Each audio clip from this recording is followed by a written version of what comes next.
Hi everyone, I'm Jackie Max. Welcome po sa akin Tarot Card today. Month of March 2025 po para sa mga Aquarius, Gemini, Libra. Ito'y pawang gabay na magpatunay sa taas ng ating pagtiwala sa ating Panginoon. Be minded po at hindi lahat 100% na makarisan sa inyo guys. Kung ipakman na sitwasyon kayo nyo guys, kung ano po nakarisan nyo, don't forget like, comment, and subscribe my channel, FB, TikTok, and YouTube po. So here we go. Hello po sa mga co-sponsor, hello po sa mga ear-sons. The Nine of Wands, do not give up on the dream. Huwag kang susuko. Balang araw, makamit mo sisa mo. Maano mo rin yung lahat ng bagay na slowly but surely po. Huwag kang susuko sa anumang hamon sa buhay, yung mga challenges na yan. Protektahan mo yung sarili mo, yung family, yung mga anak mo. May blossom, may blessing na darating sa inyo guys. Resilience, preparedness, huwag kang mawalan, huwag kang ma-hopeless.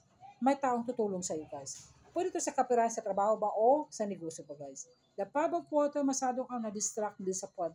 Feeling hopeless ka, no? Huwag kang ma-absorb ng negative energy na yan. Isipin mo mabuti yung progreso, oportunidad, success na itong taon na ito na coming sa iyo. Kung nagkaroon ito ng failure sa relationship guys, huwag mawala ng pag-asa. Kung kayo po single na, Gemini, Aquarius, Libra, nagkaroon ito ng distraction sa pera, parang na-hopeless ka na, nawalan ka na pag-asa. Sama huwag makalimot pagdasal sa ating Panginoon. Kailangan ask forgiveness. Some people who nasaktan ka o sinaktan ka o may naalala ka, patawarin mo. Huwag natin pairal yung mga pride natin. Alam ko, some of you nagkaroon ng regrets, disappoint, maghinayang ka sa mga gastusin o po dito sa trabaho, tungkol sa visa ba, o po dito guys, nagkaroon ito ng palpak. So, wag mo i-blame yung sarili mo, lalo na sa person mo. Kailangan na tanggapin mo kung anong dating sa buhay mo. That too far, some of you ay magkakaroon ng panibagong relationship. May gusto makipag-commitment sa iyo. O some of you naman may ni-stalk ka ng person mo o tinitanong kanya. Some of you naman ay may partnering, progreso, may magandang plano na magaganap sa iyo. Itong past nangyari sa iyo guys, iwasan mo yan, move on.